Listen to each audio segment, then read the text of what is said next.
Yeah. You hear yourself? Oh, he sounds good. Yes. Yeah.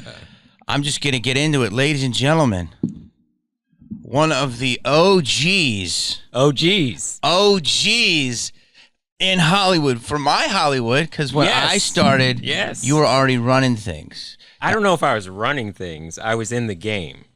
Big time. I was in the game running. How about that?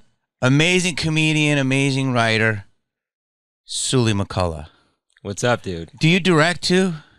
Just starting to. You just started Just starting to, yeah. And probably produce. Didn't you produce one of the... I produce a lot of stuff. I've produced Friends specials. Yes. Jamie Foxx, Cedric the Entertainer. I've also produced a lot of award shows. That we're going to get into. Yes. I wrote on the ESPYs for 6 years. I was a writer on The Tonight Show. I was a writer on Lopez Tonight. I have done some things. No, when I started comedy in 1990. You started in 90. 1990. That's when I graduated college. HBU. No, that my kids go to HBCUs. I went to UCLA. Oh yeah, that's right. You went to UCLA. Yes, I'm a Bruin. That's right. Yes. Do you know what they call? I did the USC pep rally twice. Really? How was that? It was amazing. It was when Pete was the coach. Oh, really? Yes. That's a great time. Oh my God, it was incredible. And that's a great time. It was. He's the sweetest guy. And he's such like when you my brother played for SC, right? He did? Yeah, he was a tailback. Suli McCullough. Wow. Don't you have a lot of people in your family? I have a lot of people in my family. But that were different ages? Yes. That's how it works. No, but like is that no, not I have a lot of people, but they're all the same. They're all the same age.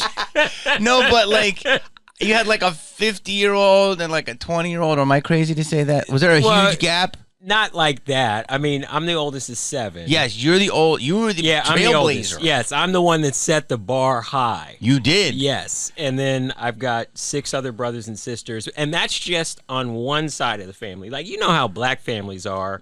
Things happen. They like to mingle. Yes. They like to get in it. They like. So I have my brother Sutan. We have different mothers. Okay. But I claim him because he has a record for being the fastest player in SC's history. He ran a 4.100. So he's blazing fast. Faster than Reggie Bush. Probably. Wow. Probably. Yeah. Wow. Yeah. So here's the weird thing. Going to UCLA, you know, you're taught to hate SC. The joke was when we went to SC, I had to do this one. I could do everything I wanted, but the one joke was they want you to do is, you know what a football player's called in Westwood? What's that? Lost. That was their big, of course. Like, you know, of course. That was their big. Yeah, that was their like. Yeah, take it to because them. It was basketball and they were football. Yes, exactly, and that's exactly right. So I would go to games to support my brother, and I'd be sitting on the SC side in the friends and family. But I'm a Bruin at the core. I didn't wear UCLA stuff because I didn't want to get beat up. But I'm a Bruin at the core.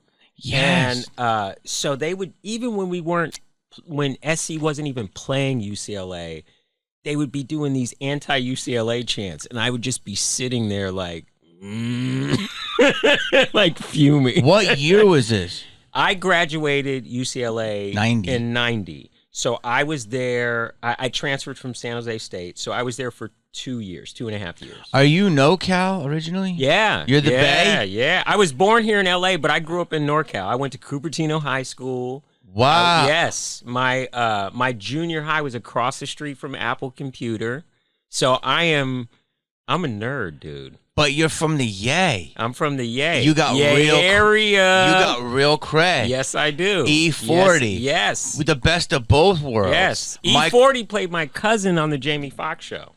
Really? Mm-hmm. Mm-hmm. So I'm Bay Area. For real. Yes. I give the Yay a lot. Yes. I love LA, but I think the Yay is... Dude, you know what it is? Like, I was born here and my kids grew up here, but there's something about the Bay that is just undeniable. Like, especially in the comedy scene too, because if people love what you do in the comedy scene in the Bay Area, it's lifelong love. Holy City Zoo. Holy City Zoo. You did that At the very Ryan. tail end, because I started like 88, 89 when I was trying to get into the clubs, and then I graduated 90. But we were smart, dude, because at UCLA we had a comedy club. I think I remember hearing Yes, about that. we had a comedy club where we would get together once a month and help each other with our jokes, and then we would do shows in the dorms. Like, that just goes to show you what a powerhouse school UCLA is, that they'd have a comedy club and have a budget to put on shows, and it would be the local, student comics, but then we would book one headliner that was somebody in the clubs that was really working. So, like, that's how I got to become friends with Spade. And it's funny, dude, like, when I think back about that time, we were so enterprising too. Like, we would do shows for the frats for Rush Week. And so we would make friends with better comics, and we would go, yo, we'll do a show for you for $1,000, right? They got 1,000? No, or you put it on? Yeah, we'll put it on for 1,000. Okay, so you produced it for them. We produced it for them. Back in college, dude, we will produce a Rush Week comedy show, and we would put ourselves on the show, and then we would go to that big, like, headliner who was in town on a Wednesday and be like, yo, you want to perform at this frat for $600? Or It's a good payday now. it's a great payday now. Yeah. So, dude, like, even before we were established in the clubs, we were moving like business people. Yes. Like, I wish I had that hustle now. You know what I mean? Like, because I don't quite have that same hustle. I mean, well, you've done a lot, bro. Yeah. So yeah, it's like but who doesn't want to make an extra $1,000 performing at the frats? Do you know what's cool is that you did that without the board? Because when you play Yes, colleges, there's always yes, some yes, freshman chick yes. who's a dater nerd who has $20,000. Right, And you have to convince her that your agent's like, book him. Yes. So you guys yeah. did that outside of that. Because we wanted stage time. And I know. Stage time is valuable. The original and, Bringer show. Yes. But actually with good comics and real audiences. Yes. And hot girls. Yeah. I mean, And who doesn't we want to didn't- go? And we didn't have to pledge a frat. No. So it was ideal. Like, and we cared about comedy and wanted to be funny, so we wanted to impress the bigger comic that we were working with. So it all seemed like it was all in line to pursuing this goal. I remember that club. Yeah. I remember hearing about it. That it was like they had a good show. Obviously, I wasn't, known and doing anything yet. I was just starting, but I remember hearing that was a big show. Yeah, and then also on campus, they have this area campus called the Cooperage, and they would do a show there every now and again. And those were always great comics too. Like, that was the Bob Zanies of the world, and so it was like saw him. I just felt like I got into comedy at the perfect time, and luckily I didn't stink, and people were open and welcoming, and all lanes opened up. Like, around that time, that was also the end of the boom. The first boom. The first boom. And so when I was getting into it and was super eager about it, a lot of these, like, kind of experienced veteran comics were like, well, why are you missed it. Like, you missed it. Yeah. But it was like I was coming into it with fresh eyes. A lot of those guys were like those Coke comics, you know what I mean? That were paid in money and Coke. People need to realize what you're saying. There was that time where, you could play anywhere in the country, right? Anywhere. And you would make great money. The shows would fill up. And there was so much money going around that they would pay you in cash and then pay you in Coke. And, I was like this college kid nerd that all I cared about comedy. So that side of it had no appeal to me whatsoever. And so when these comics would talk about that, I'd just be like, well, what? Why do you need Coke? How you gonna buy a sandwich? You've got jokes. Yeah. Why do you like? So it was really funny to come in on the tail end of a wave that was way different. I remember because I started at the.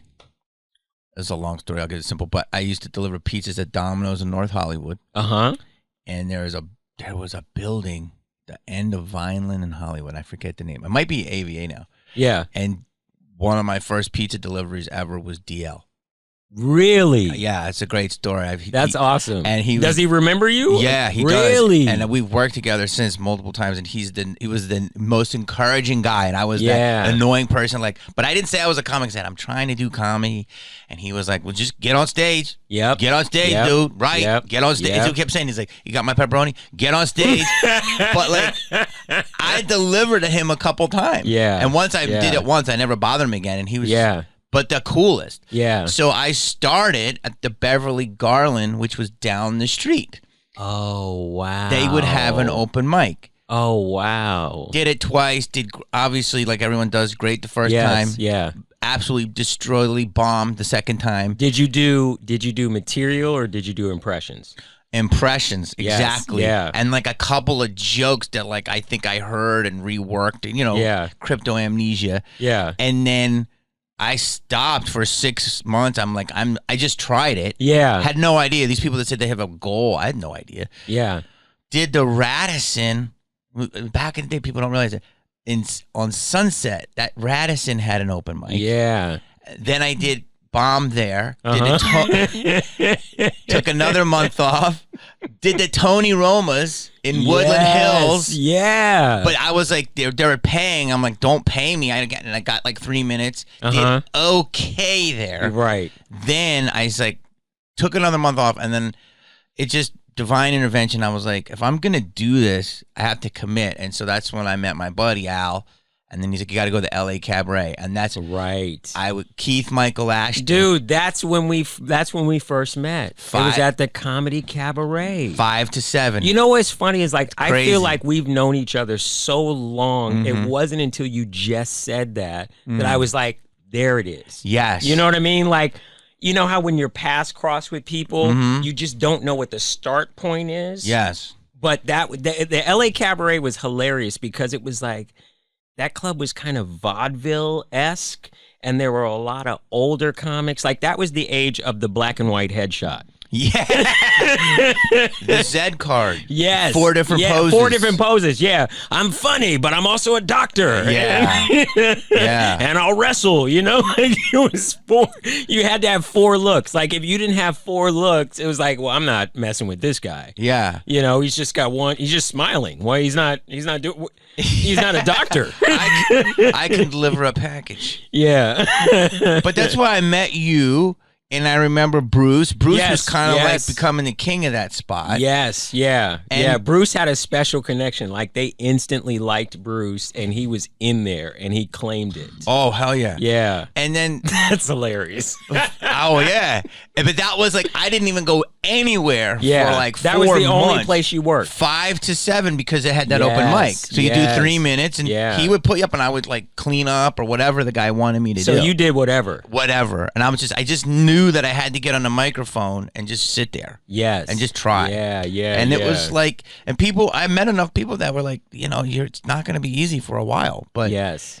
You know how it is. It's this abusive relationship with your mind. It's like, there's something here. Yes. But why do you do it? Because just one tiny, tiny validation laugh. Yes. And the amount of like delusion in my mind where I'm like, I think I have something. Yes. Yeah. That's what comedy is. That's what it is. That's what it is in a nutshell. It's I always feel like you have to have this supreme belief in yourself and your ability where nothing is going to prevent you from seeing how far you can take this. And I mean, you can suck, but as long as you believe that there's something there, and eventually if you stay the course, you're going to open it up.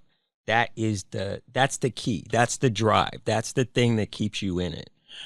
But like you were saying, it was the perfect time because I remember all of those guys only a few big acts. I mean, there was only one act that played, and only two in the '80s. Was only two arena acts. It was Eddie and Dice. Right. In the '70s, it was Steve Martin. Right. And and even like the Dice era, Dice was like, 90. Yeah, Dice was 90 because Seinfeld was the antithesis to Dice. So it was like you had Dice as this character who was dirty and, had that deep voice, the Dice voice, and then Seinfeld was like, thought-provoking. And so it was like, as a comic, you had to find what end of the spectrum you were going to be on because there were only two spectrums. 100%. And dude, think about what you're saying, because I remember those guys saying that to me. I remember going to potluck on Monday night, and I don't know if I'm crazy, but it was hardcore in a good way. Oh yeah. But I felt it went way past 2. Oh, absolutely. I swear I went on stage at 3:30 in the morning and it was packed, but James Stevens III would pop in and do 40. Right. And without his keyboard. Yeah. Without his keyboard. And just do songs and impressions, and I had to follow in 2 minutes. Yes. But it was, and all those guys were like, because the 80s was to build a comedy club. Now we need to fill it with. Yes. So anyone who could be funny with a guitar would get a job. And then that kind of went down, and it was this new kind of Gen X thing again. And for me, it was just learning the craft for 4 years, really, on the open mic circuit, from the Natural Fudge to some occasional potlucks. But I felt like the potluck, if you signed up and waited, you'd get on. The same with the Factory. If I waited, Jamie Masada always told me, he's like, you're not funny, but you wait so long that I'm going to, I was just tenacious. So he liked your perseverance. 100%. Yeah. And so I was like, and so that's how I got in there. But I mean, I did months. Yeah. But so that, and I get 2 or 3 minutes. Yeah. But I would do a lot more time on the open mic circuit. Yeah. But I felt like it was 94, 95 again. It started popping up. But I tell people today how you're saying it's a different time, because there was New Faces nights. Right. There was agent nights. Right. There was industry nights where they just came out to watch you to see if we want to give this person a holding deal. That was the thing that doesn't exist now. And in the corner, and I want to let you talk, I remember one night I saw Ellen, George Lopez working on his Tonight Show set, Roseanne in the corner, and Seinfeld not wanting to be bothered talking to someone else. That was a basic Tuesday. And Adam Sandler, I'm not kidding, would come in and work 5 minutes because he's doing SNL. Yes, yeah. Yeah, it was like that. It really was like a factory, in the sense of you had all these experts at their craft, almost like engineers coming in to tinker with their projects. And the comedy clubs just happened to be the vessel that all these gifted people would come in. You're exactly right. You had mentioned something earlier. You had referenced the Natural Fudge, which is worth talking about, because that was a place where to get on stage, you had to buy something. And they sold banana bread, or it was hippie quasi joint. Yes, it was a hippie joint that had quasi healthy hippie food. Perfect example. But that comedy show, you got stage time. If you had $8 on you to buy 2 pieces of banana bread, you were headlining. You were headlining.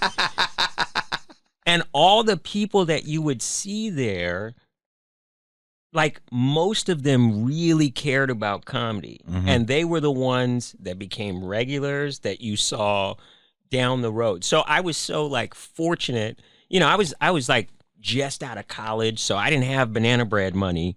And I was like, well, I hope I get on, But I just remember you had to buy something to get on stage. Yes. Well, there's a whole thing now where people pay for spots, which I think is crazy. Really? Yeah, they do mics, and you pay $5 for 5 minutes. Oh, that's terrible.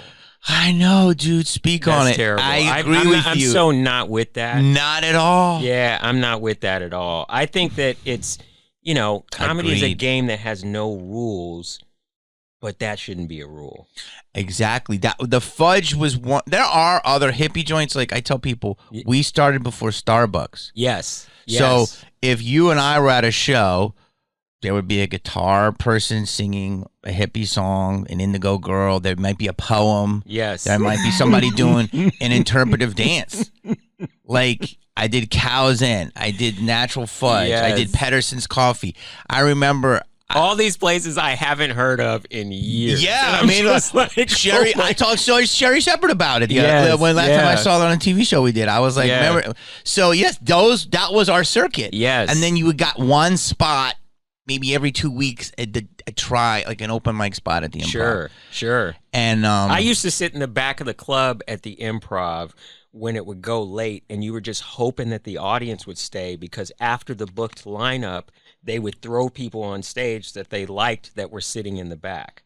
So I would do that all the time. And I would get up too. I mean, it would be 1:30, 2 in the morning, but I got that stage time at the Improv. Yes. Don't you think that the clubs went later?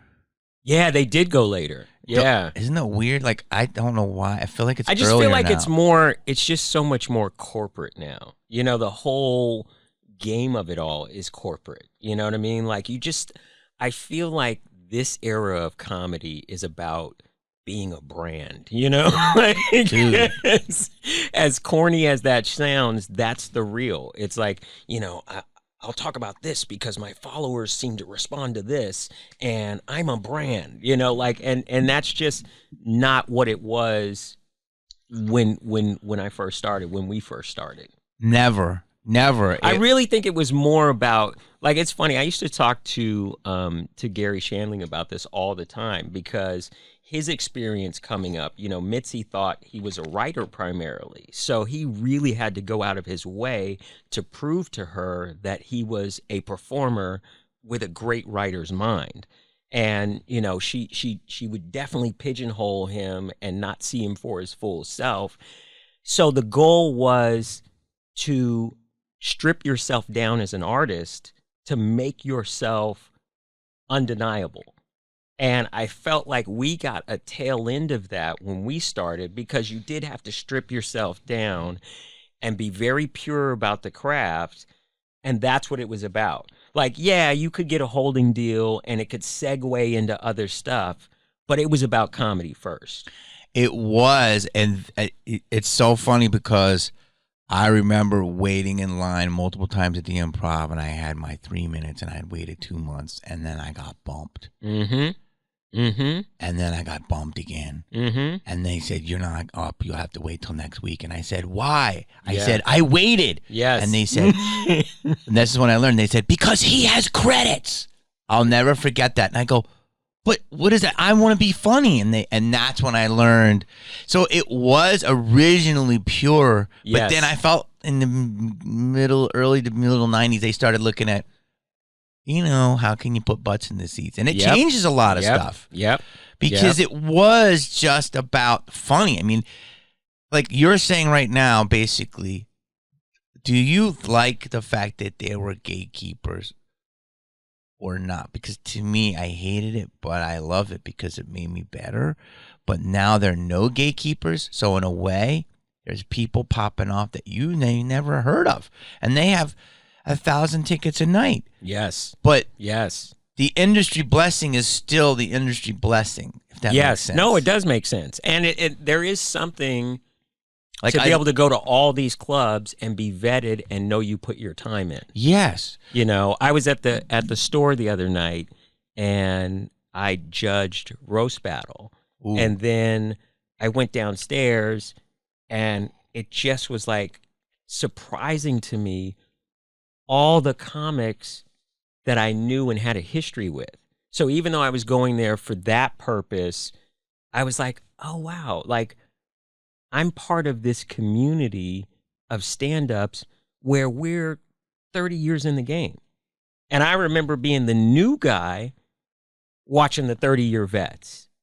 Mm-hmm. You know, I remember being up in the belly room watching Tommy Davidson and Martin Lawrence go back to back. Right? Back to back in the belly room.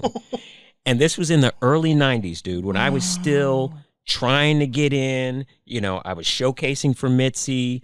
I think I showcased for her 5 times. And every time it was like, you need to dress better. Like, I worked at Polo at the time. Like, I was like, What's wrong with Polo? I don't think I can dress better. But I watched Tommy Davidson and Martin blow the paint chips off the ceiling. Yeah. They were that funny. And it was the early 90s, and they were just trying to get in where they fit in. Yeah. And Mitzi was treating them like they were just open micers. No. I swear. No. I swear, dude. Like, I swear. It was one of those things that was burned in my consciousness that I was like, first of all, this is how good you have to be in this club. But secondly, you could be that good, but until your career pops off, you're still going to get treated like an also-ran. I mean, she's got to be the toughest cookie in town. Of course. Of course. I've auditioned for her like 6 times, and I never even got...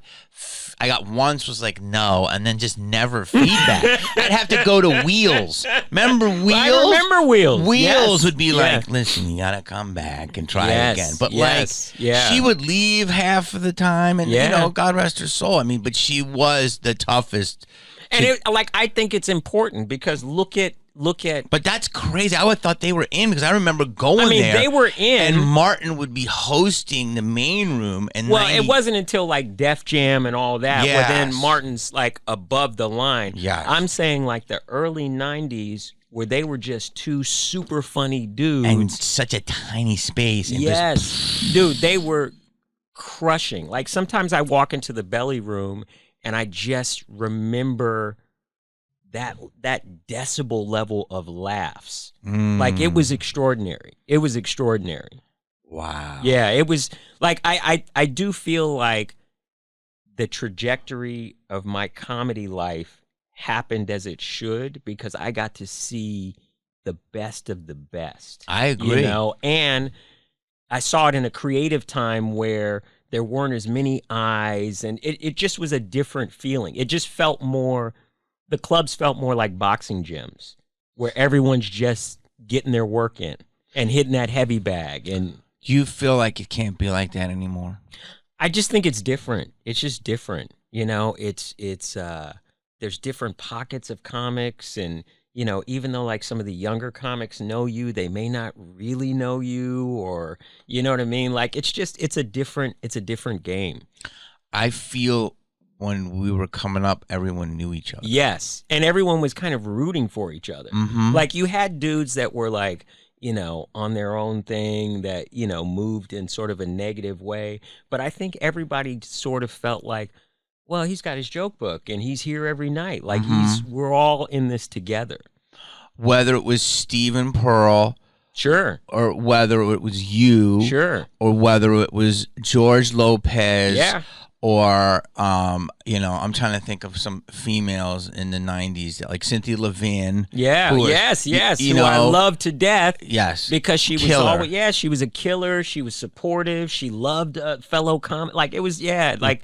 Whether it was Joe Torre, like, whether it was a townhouse, Comedy Act Theater, the store, everyone had pockets, but everyone knew each other. Or whether it was the hipster spot with Janine and Sarah. Yes. And I did Cabaret. I did the original Largo, which, you know, was one of my favorite places because I felt like you could push the creative barometer of what you did. Like I would do characters there and, you know, I would just do silly, fun stuff that wasn't just my act. But when we started, though, you're saying it's like it was this way and then that kind of Janine, I think it was the, you know, really she pushed the envelope of alternative comedy. Sure. And then that like was the second part of comedy. Yes. And then I tried to, you know, they were very... And then after that, the alti scene blew up, then Def Jam blew up. Yep. And another circuit. And that was another circuit. Like and Def Jam changed the regular comedy clubs. Like I remember, you know, starting in those early 90s, right before Def Jam, you could go on stage and people would be like, okay, cool, what you got? Take us on a ride, right? Mm-hmm. When Def Jam hit, like they would announce you and you would go on stage and they'd be like, oh shit, I know what he's about to do. Yeah. And then if you weren't that kind of act, they would be down. They'd be like, well, why aren't you like Def Jam? So it kind of like I felt like for me personally, it put me in a box that I didn't feel like I was constricted to before the fame and rise of Def Jam. Because let's just strip it all down. Strip color and a culture off of it. Right. So you're black, so you should be coming out doing, yo, what's up? You know what I mean? Right. I should do the style of comedy that you expect a black, skinny, young comic to do. But I grew up in Silicon Valley. You know what I mean? I went to UCLA. Like I was, I dressed like Carlton back in the day. You know? And dude, I wasn't afraid to talk about the stuff that was my stuff. But I would think that they would be shocked by you but love you because of how smart you are. You are so different. Kind of. I remember I did Carlos and Charlie's. Remember Carlos and Charlie's? Oh my God, the original. Yes. I think it was the original Dublin. Yes, it was the OG Dublin. Yes, it was. Before Dublin's, it was Carlos and Charlie's. On Sunset. And Carlos and Charlie's, this was like a super black night that Joe Torre was hosting, right? Okay. And I was just outside of UCLA or still went to, like, in my first year, right? And I remember I went on stage in this all-black room at Carlos and Charlie's, and I did my little college-y act with my V-neck Carlton sweater on, and I ate it. Ate it, dude. Where I bombed so hard. You know how, like, there's those times where you bomb where you're, like, physically dizzy?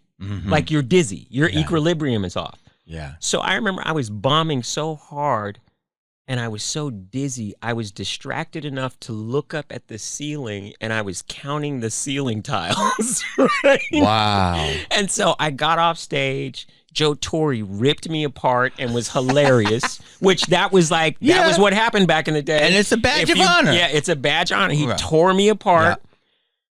I remember then I had to make the walk to the back of Dublin's, of Carlos and Charlie's pre-Dublin's. Long walk through people. And nobody wants to get near you. No, it's like you have a disease. Yeah, it's like you have a disease. I'm sweating in my little white cardigan sweater, right? It's sopping. And, everyone's like, I don't want to be near that guy.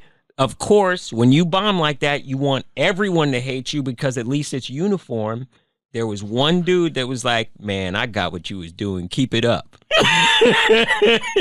That's sweet. It was sweet, but I didn't want to hear that at the time. I was like, no. You're supposed to hate me like everybody else. I ate it. Wow. Well, I mean, that's the thing people don't understand is I always tell people that we're not musicians. Yes.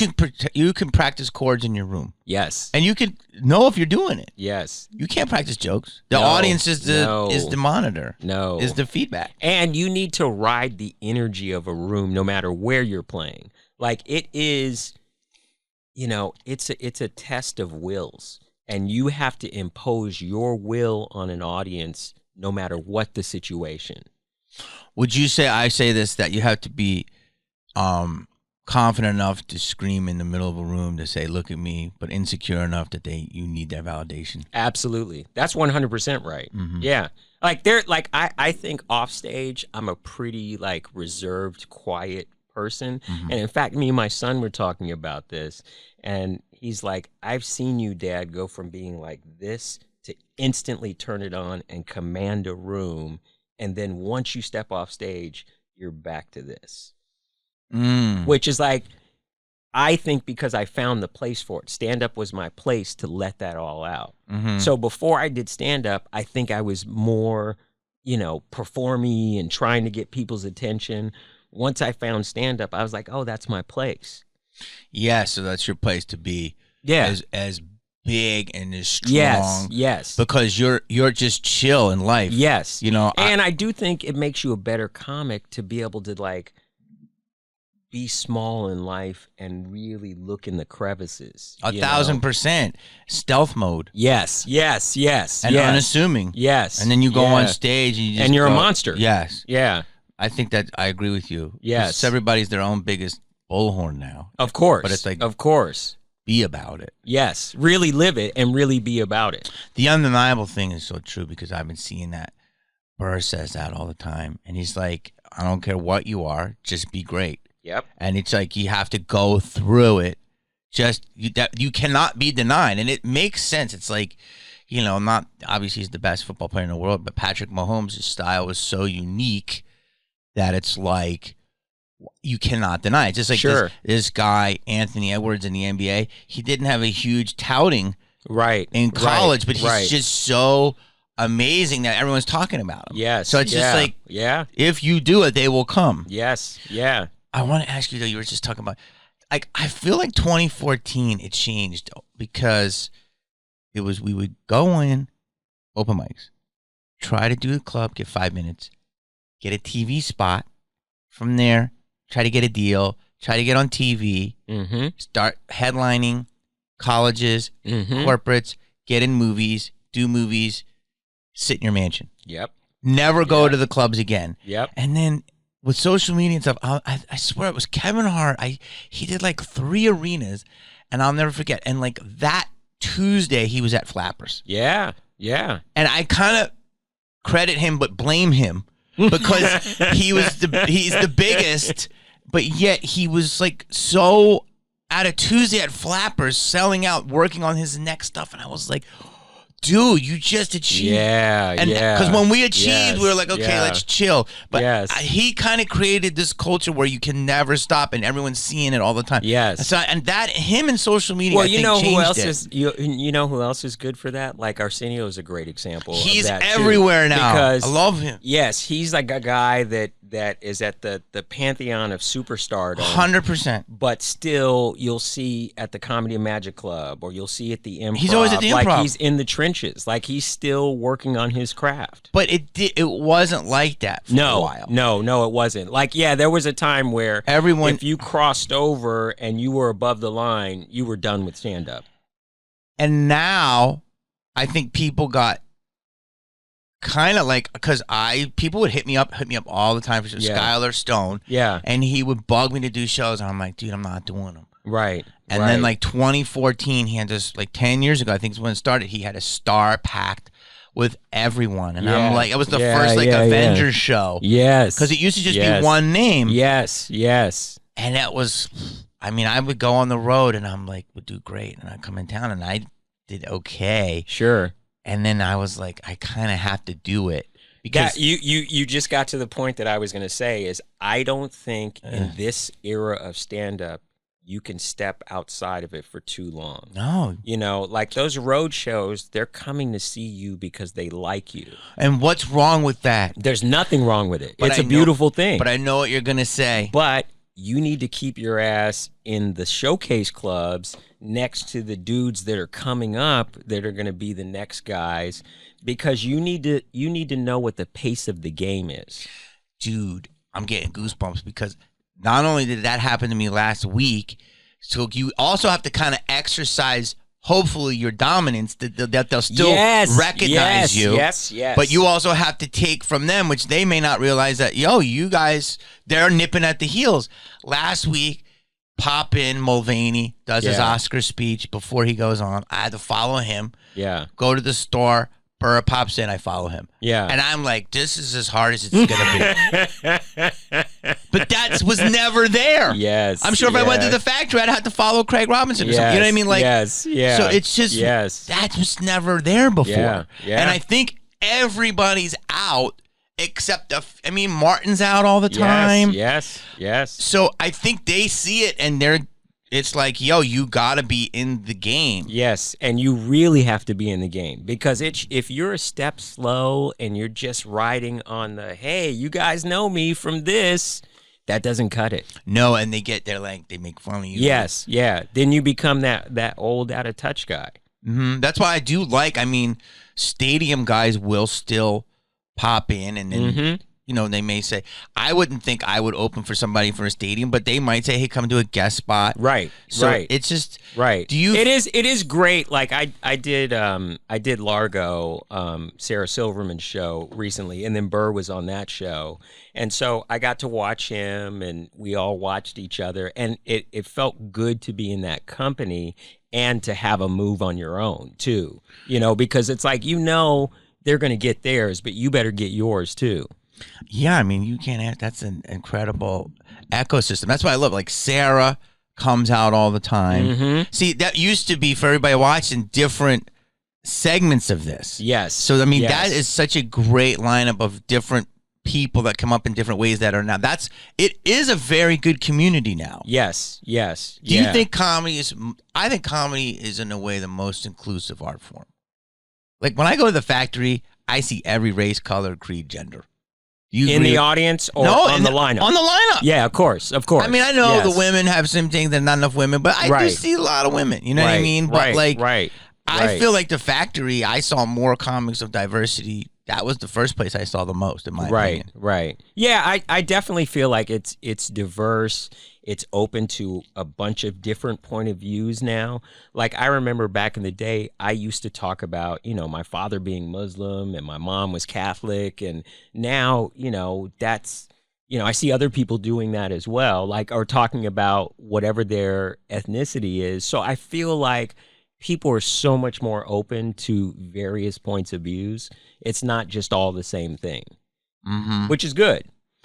Now, you're deep in Hollywood. Now, I was going to ask you how. Well, because that sounds weird. I know. That sounds very weird. Especially today. Yes. Right now, that sounds really weird. Isn't that sad? Yeah, that's where we are, dude.